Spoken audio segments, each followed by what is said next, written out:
Jesus Cristo, o justo. E a máxima do livro de Atos é que o nome do Senhor Jesus Cristo, ele seja reputado, seja conhecido entre todas as nações. De maneira que, no primeiro capítulo, nós vemos a obra começando em Jerusalém, depois avança para a Judéia, Samaria e vai até os confins da terra. É interessante, quando nós olhamos para Atos dos Apóstolos, nós vemos que é um livro que não tem um fim. Quando a gente pega um livro, quando a gente vai assistir um filme, é estranho quando você termina e você não vê um fim, você fica sem entender, será que acabou? E o livro de Atos é assim, parece que ele não acabou, parece que ele está em continuidade, e de fato ele está. A continuidade do livro de Atos é que Deus continua usando a sua igreja para que o nome de Jesus Cristo seja anunciado até os confins da terra. É isso que Deus quer que nós façamos, que o nome dele seja conhecido. E quando nós chegamos, amados irmãos, aqui no capítulo de número 18, nós estamos falando da segunda viagem missionária do apóstolo Paulo. Lembre-se que Paulo foi até Tessalônica. Lá em Tessalônica ele foi expulso pelos judeus. Então Paulo vai para Bereia, chega lá em Bereia, ele tece elogios para os bereanos, que ele diz que aquele povo era mais nobre do que os outros, porque tudo que eles ouviam, eles iam consultar nas Sagradas Escrituras, para saber se aquilo de fato era correto. Então Paulo fica um período ali com a igreja da Bereia. Entretanto, ele quase foi morto naquele lugar, então ele vai para Atenas, e chega lá em Atenas, ele prega um grande discurso, que foi a pregação que nós vimos na semana passada. Paulo pregou entre os eruditos, entre os sábios, os filósofos, a terra de Sócrates, a terra de Platão, a terra de Aristóteles e de tantos outros pensadores. Paulo chegou naquele lugar e percebeu que o que aquele povo tinha de conhecimento, eles também tinham de idolatria. Aonde Paulo passava, Paulo via erigido um ídolo, uma imagem de escultura, e as pessoas adoravam aquilo, ao ponto de alguns historiadores antigos dizerem que em Atenas tinha mais de 30.000 ídolos.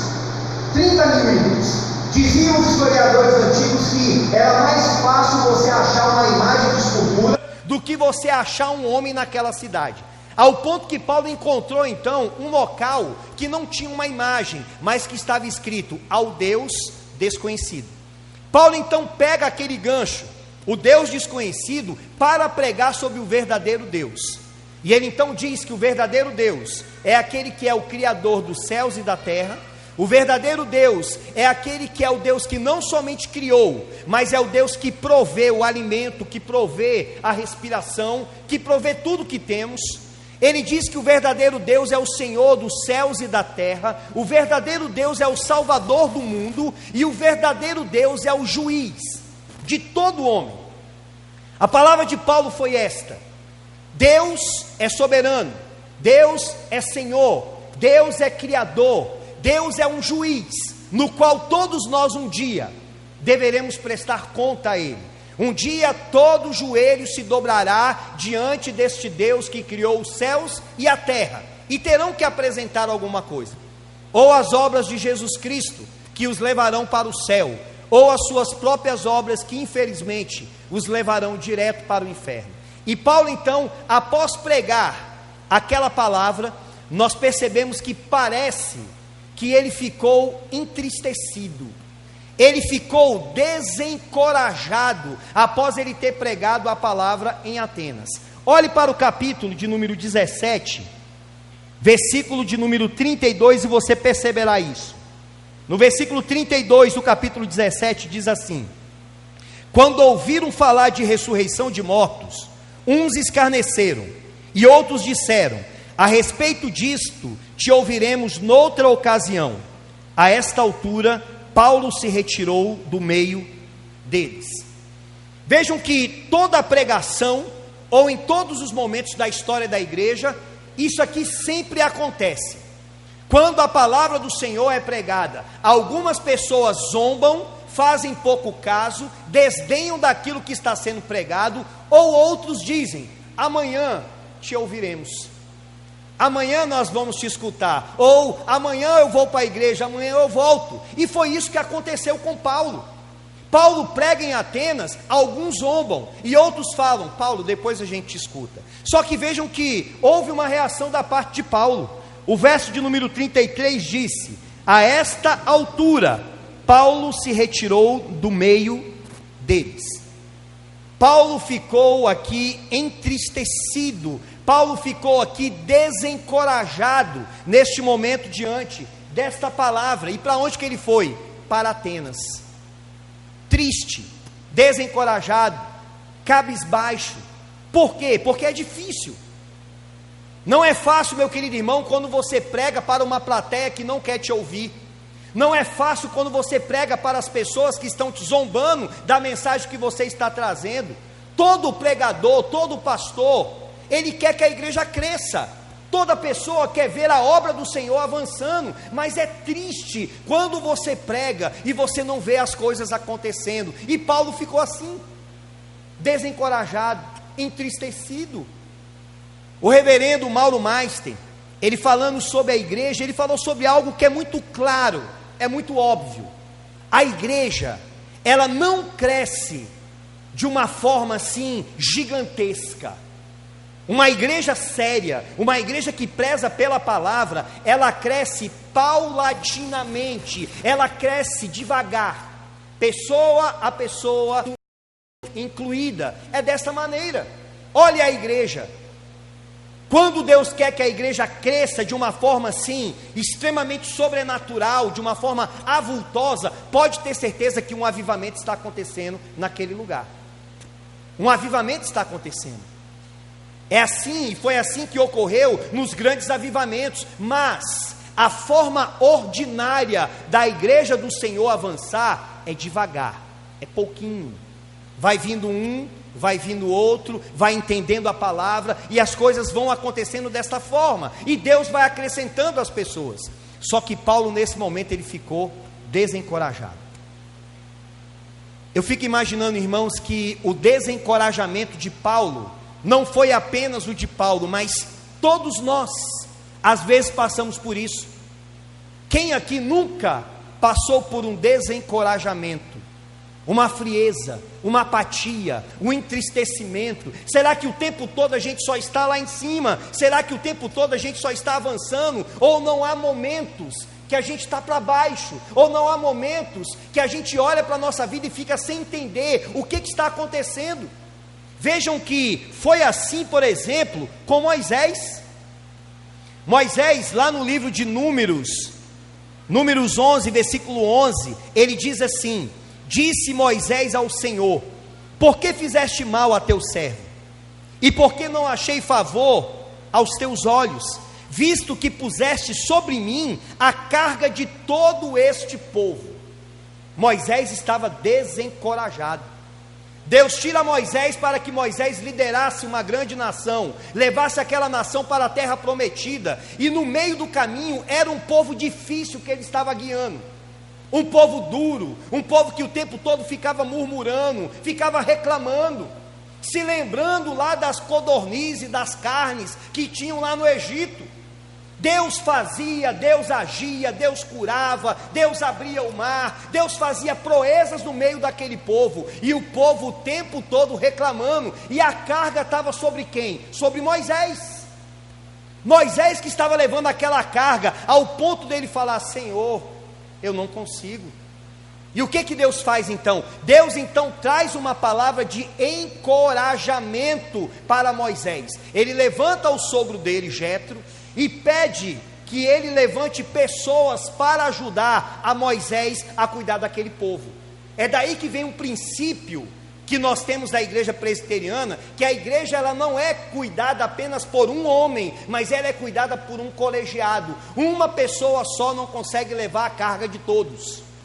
Um só não é capaz. Deus então encoraja aquele homem. Da mesma forma nós vemos Josué, no capítulo 7, versículo 7, ele diz assim: ah, Senhor Deus, Porque fizeste este povo passar o Jordão para nos entregar nas mãos dos amorreus, para nos fazerem perecer?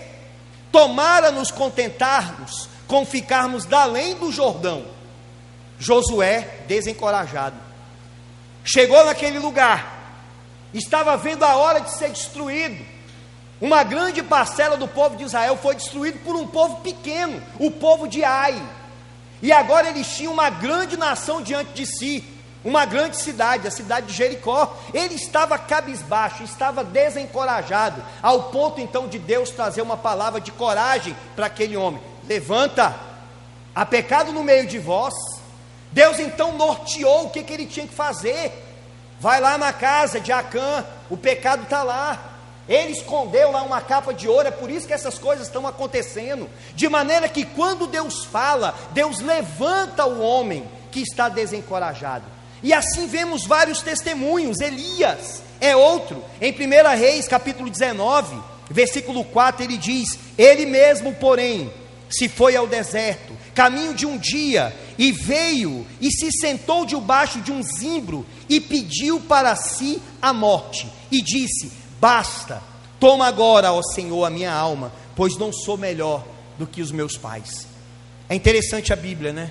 A Bíblia não mostra somente a parte elogiável dos homens de Deus, mas a Bíblia mostra os momentos que os homens de Deus estão fracos. A Bíblia não esconde a fraqueza dos servos do Senhor. Vejam que Elias está pedindo a morte. Provavelmente Elias está depressivo, está angustiado. E o que Deus faz? Deus traz uma palavra de encorajamento. Levanta um anjo, aquele anjo vai lá, dá comida para ele, e ele agora é revigorado. Aonde eu quero chegar, meus amados irmãos? Há momentos que nós nos sentimos desencorajados, fracos. Era assim que Paulo estava passando aqui este momento. Paulo pregou em Atenas um grande sermão. Algumas pessoas rejeitaram, outras zombaram, e o servo do Senhor ficou cabisbaixo. Mas mal sabia ele que, se você voltar lá para o capítulo 17, você vai ver no versículo de número 34, depois que Paulo foi para Atenas, olha o que diz o texto: houve, porém, alguns homens que se agregaram a ele e creram. Entre eles estavam Dionísio, o Areopagita, uma mulher chamada Damaris, e com eles outros mais. Ou seja, aquele homem saiu entristecido, mas a palavra, ela não volta em vão. A palavra tinha sido pregada, e nós, os pregadores, temos que entender que nós somos pregadores, mas quem aplica a palavra, quem internaliza a palavra é Deus. Paulo sai triste daquele lugar. Mal sabia ele que a palavra dele que foi pregada, Deus salvou pessoas lá naquele lugar. Sinclair Ferguson, ele diz que na verdade o grande pregador é Deus.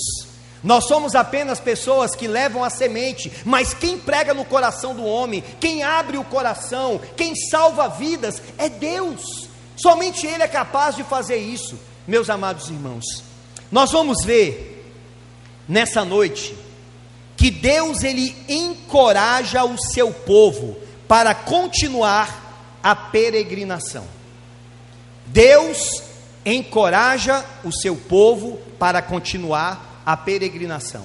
Nós vimos nesta manhã no culto matutino que, da mesma forma que Deus já começa a punir os ímpios aqui, e que esta punição vai terminar lá no inferno, algo que nunca acaba, Deus também começa a abençoar o seu povo aqui.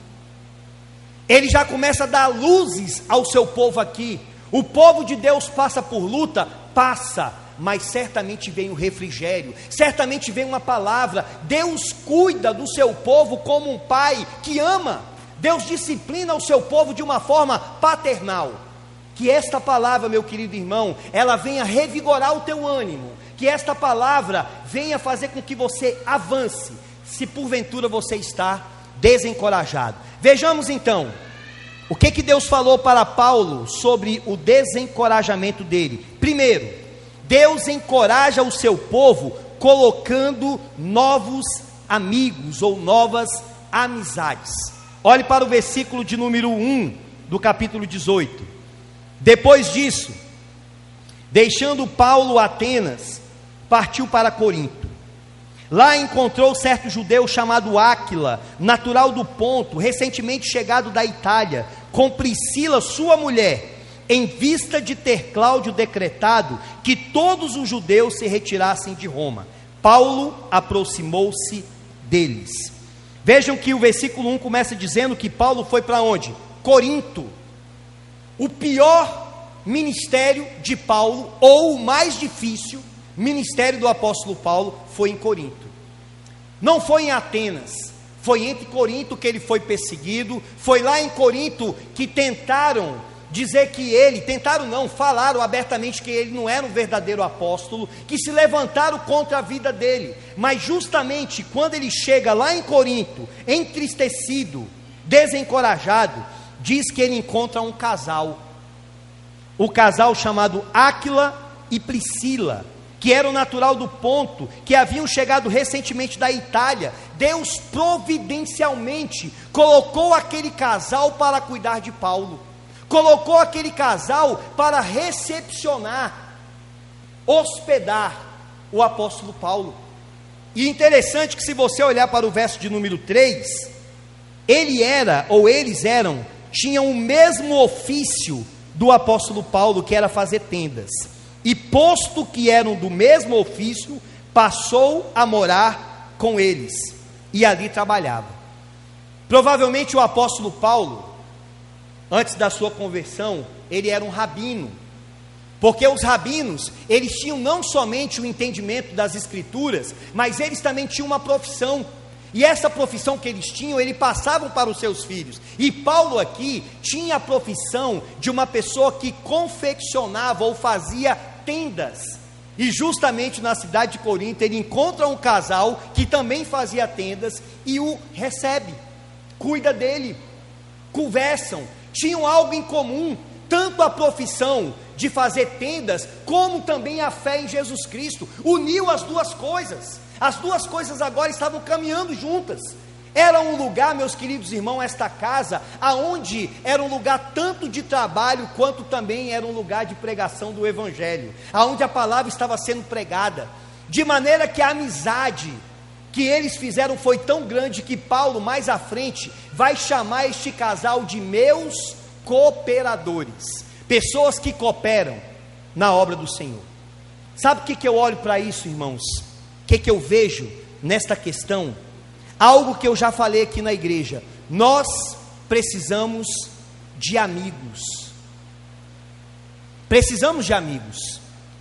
Precisamos de uma pessoa, quando nós estivermos desencorajados, entristecidos, uma pessoa não para acabar de nos matar, não para terminar de nos jogar no buraco, mas uma pessoa que possa te orientar, uma pessoa que possa te escutar, uma pessoa que possa te aconselhar, uma pessoa que possa chorar com você, sorrir com você, te mostrar o caminho que você deve andar. Verdadeiros amigos nós precisamos, amigos fiéis, amigos em todos os momentos. Paulo fez uma amizade sincera, pessoas que o ouviram, pessoas que Paulo pôde confidenciar os seus dilemas, mesmo sendo um apóstolo. Mas precisamos também, e aqui eu sei que é um ministério muito difícil, da hospitalidade. Você já parou para pensar que Áquila e Priscila abriram as portas da sua casa para receber Paulo? Abrigaram Paulo, deram morada para Paulo, trabalho para Paulo, casa para Paulo, cama para o apóstolo Paulo. Irmãos, eu sei que não é fácil a hospitalidade, não é fácil você ter a sua casa, você ter ali a sua intimidade. Quando chega uma pessoa, quando chega uma família, muda tudo, se não é um familiar, se é uma pessoa de fora, muda todo o hábito ali. Às vezes a gente tem a tendência de achar aquilo ruim, mas as escrituras chamam a nossa atenção para hospitalidade. Ser cristão é ser hospitaleiro. Ser cristão, muitas das vezes, é abrir as portas para os nossos irmãos, em momentos de necessidade.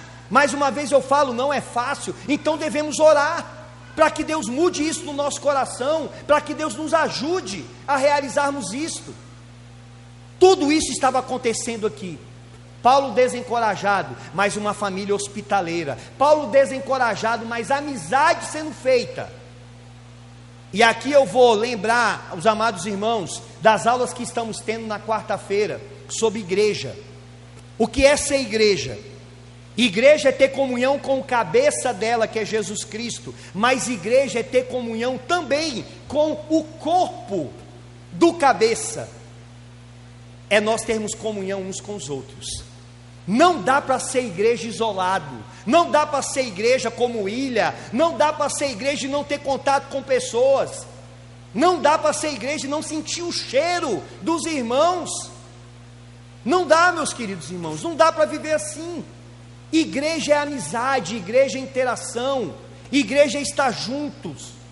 E isso tudo estava acontecendo. Foi uma forma que Deus proveu para encorajar o seu servo. Agora veja que, em segundo lugar, Deus vai encorajar o seu servo também de uma outra maneira, dando-lhe um presente. Olhe para o versículo de número 5, que diz: quando Silas e Timóteo desceram da Macedônia, Paulo se entregou totalmente à palavra, testemunhando aos judeus que o Cristo é Jesus. Vejam que o que motivou tanto Paulo assim, ao ponto de que quando Silas e Timóteo desceram da Macedônia, ele se entregou totalmente à palavra. Por que Paulo ficou assim tão animado? Porque eles trouxeram algo para Paulo.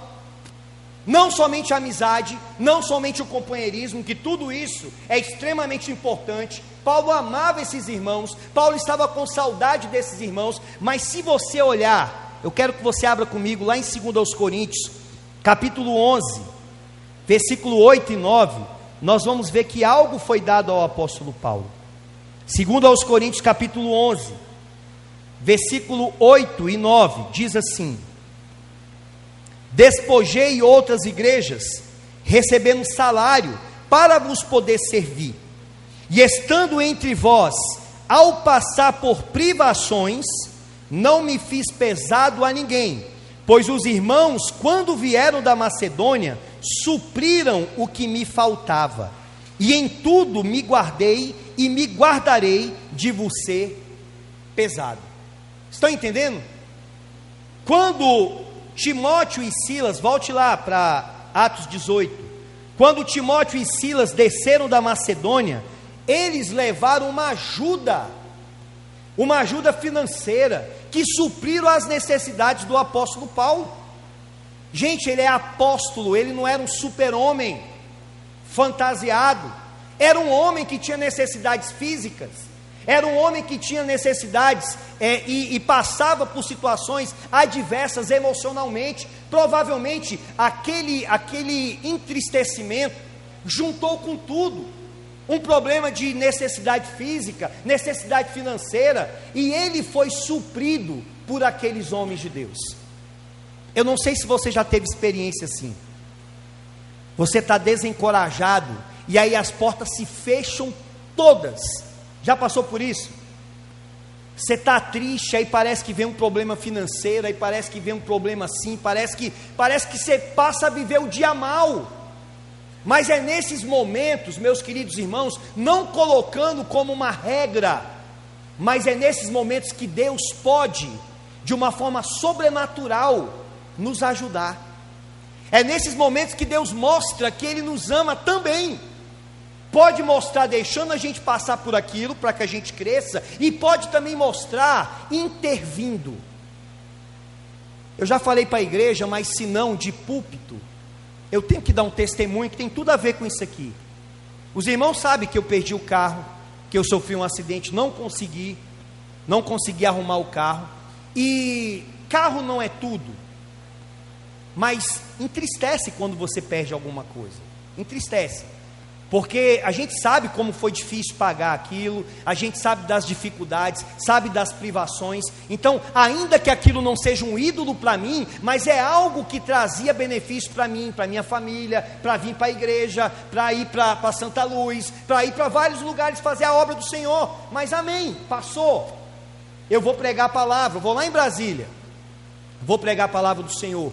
Estou pregando a palavra do Senhor, depois conversando com um irmão simples. Não falei nada, não fiquei pedindo, não fiquei ali falando das minhas necessidades. Ele começou a me perguntar sobre a situação aqui. Como é que você está, pastor? Estou bem, meu irmão. E o carrinho, está com o carro lá? Falei assim, meu irmão, infelizmente não, mas depois a gente consegue outro. É mesmo, pastor? E ele só, para onde eu ia, ele vinha atrás de mim. Ele ia, eu estava já um pouco preocupado da pregação, do horário que ia começar, uma igreja que eu não conhecia, e eu ia para um canto, ele ia, eu ia para o outro, eu falei, rapaz, eu tenho que dar atenção para esse irmão. Ele, pastor, eu vou te dar uma moto, eu vou dar uma moto para o senhor, eu conheço o Nordeste, eu sei que em qualquer lugar uma motozinha vai te ajudar muito, para o senhor fazer a obra. O quê, meu irmão? Você vai me dar uma moto? Rapaz, meu irmão, sério? Vou te dar uma moto. Gente, ele passando para ir para Teresina, deixou a moto lá em Parnaguá. Está aí na frente aí, ó, novinha, uma 150. Já arrumei, obviamente, estou com o meu capacetezinho da cor da moto, roda a cidade, faço as minhas coisas. Gente, Deus pode fazer isso. Agora, pergunta para mim, se na hora eu não fiquei todo encorajado. Claro, óbvio, eu não sou um bocado de ferro, eu não sou uma máquina, eu não sou esse computador aqui, eu sou ser humano. Se eu perder alguma coisa eu fico triste, se eu ganhar alguma coisa eu fico alegre. E quando eu sei que principalmente aquilo veio do Senhor, aquilo motiva a gente fazer a obra, aquilo motiva, aquilo dá um gás, vocês estão entendendo? Aquilo dá uma motivação para nós. E o que eu quero te dizer, meu querido irmão, é que Deus, Ele intervém.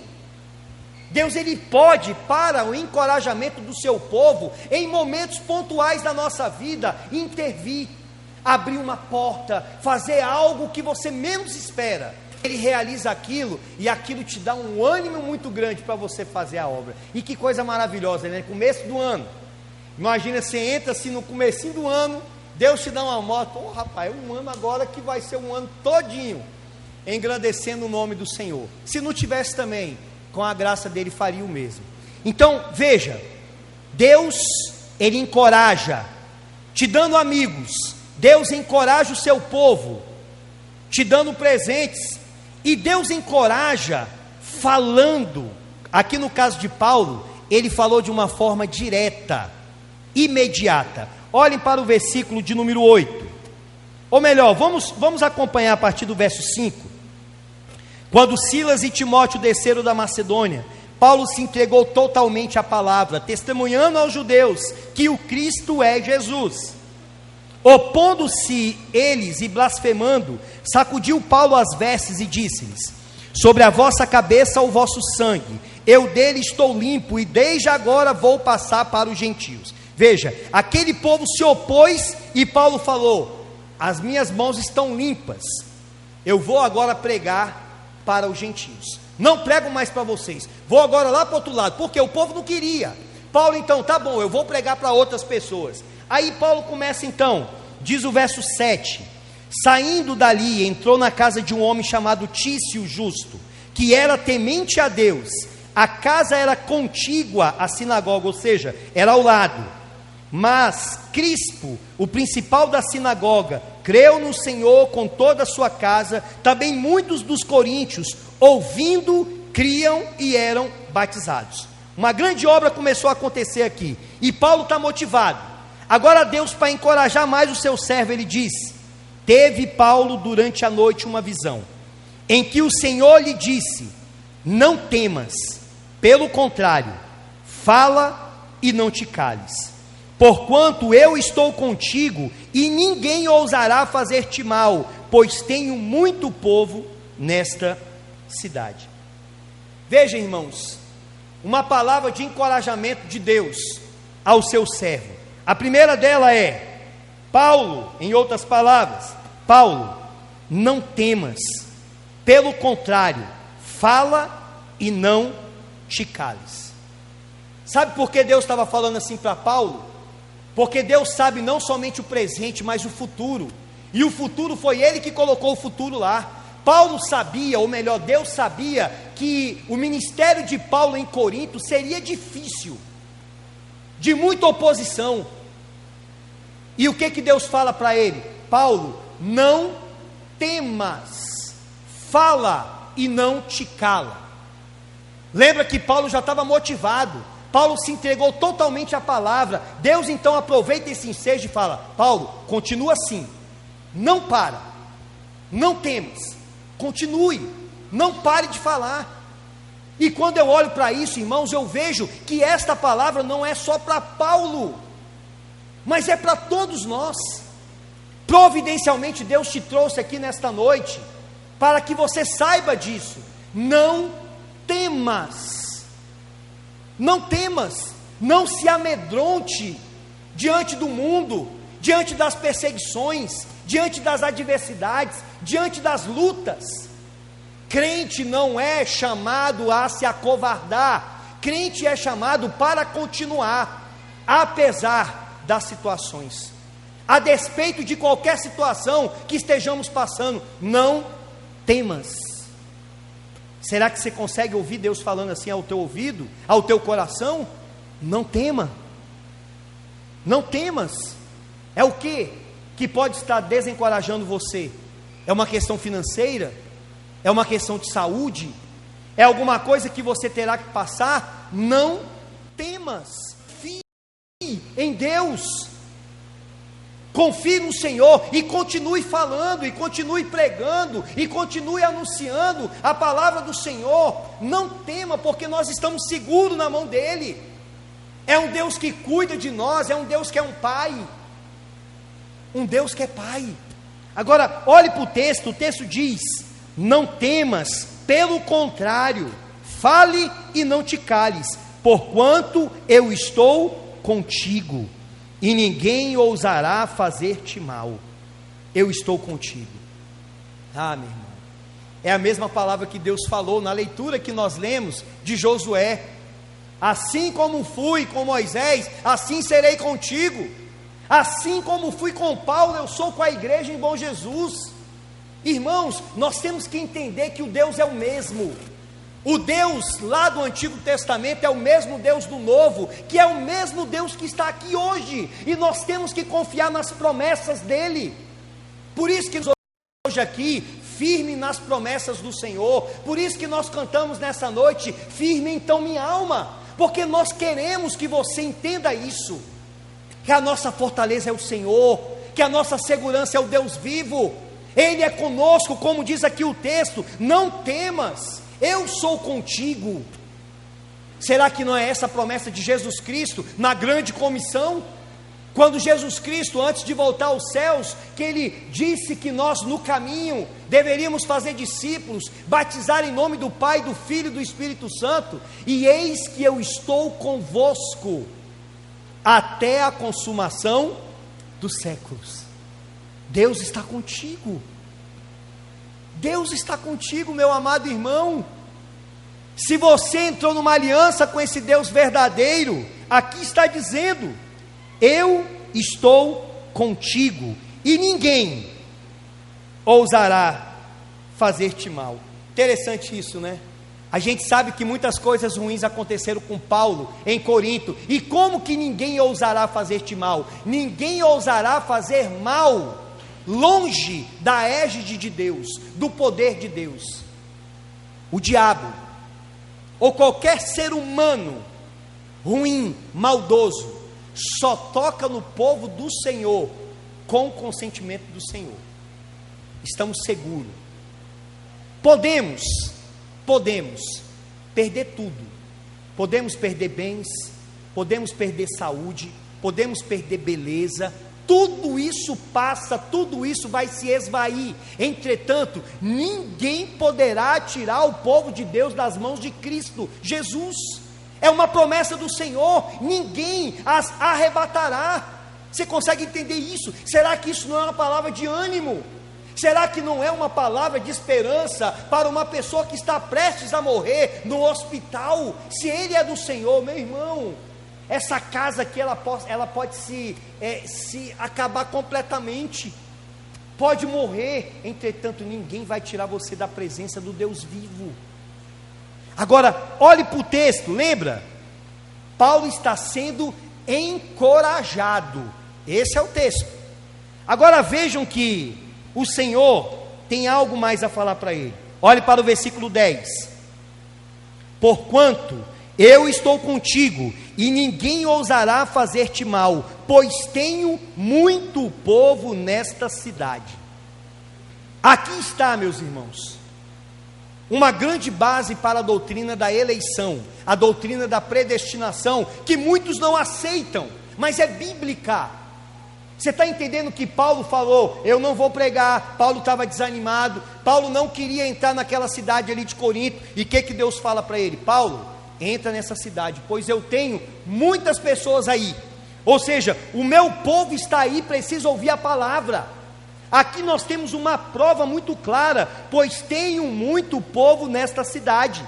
Que palavra encorajadora, que palavra. Ah, será que eu devo pregar naquele bairro? Será que eu devo pregar naquela cidade? Meu irmão, prega. Prega porque a fé vem pelo ouvir a palavra de Deus. Prega porque a salvação ela vem mediante ouvir a pregação.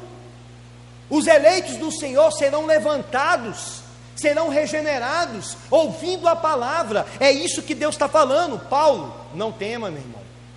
Não tema, meu filho. Entra nessa cidade. Eu tenho muito povo aí. Os meus eleitos estão aí dentro. Coisa maravilhosa. Dá ânimo para a pessoa. E deixa eu te falar uma coisa: eleito não tem escrito na testa eleito. Não tem escrito.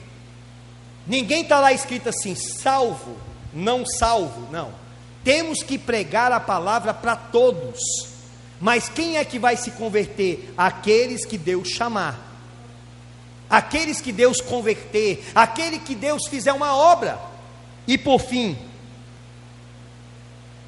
diz o verso 11: e ali, diante desta palavra de encorajamento, permaneceu 1 ano e 6 meses, ensinando entre eles a palavra de Deus. O que nós aprendemos, meu irmão? Se porventura você nessa noite entrou aqui desencorajado, eu oriento a se fortalecer em Deus, que supre todas as nossas necessidades. Você está desencorajado? Você está desanimado? Você está precisando de uma injeção de santidade da parte do Senhor?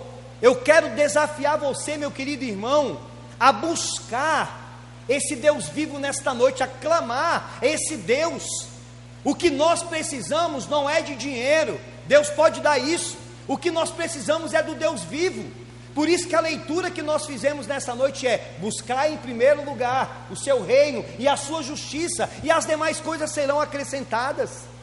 Está desencorajado? Clame a Deus, venha para o Senhor. Não fique do jeito como você está. Se um filho está doente, não fale: pai, eu estou doente. Um pai não vai gostar disso. Por que você não me falou? Se uma filha minha está passando por uma situação e não fala comigo, eu não sou onisciente. Agora Deus sabe do que você está passando, mas Ele chama a sua atenção. Fale com Ele. O nosso encorajamento vem do Senhor. Lembre-se, Ele é um Deus que não somente criou o mundo, mas que cuida de nós. Jesus Cristo cuida de nós. O Pai cuida de nós.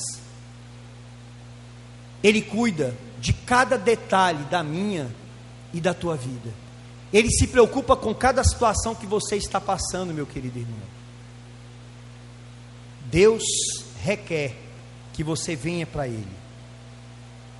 Amém, igreja? Está desencorajado? Está entristecido? A solução chama-se Jesus Cristo. Está passando por luta? Pode ser que você continue passando por luta, mas passe a luta com Ele, passe a luta confiando nele. Aproveite, muitos que estão aqui, como meus familiares que vão viajar amanhã, que coisa maravilhosa é hoje, é neste momento falar: Senhor, eu confio a minha vida ao Senhor, confio a estrada, a minha viagem, tudo que eu vou fazer ao Senhor. Voltem-se todos que aqui estão para Jesus Cristo, não volte-se para um homem, mas volte-se para o Deus homem, o Rei dos reis, o Senhor dos senhores. Fique de pé, em nome de Jesus.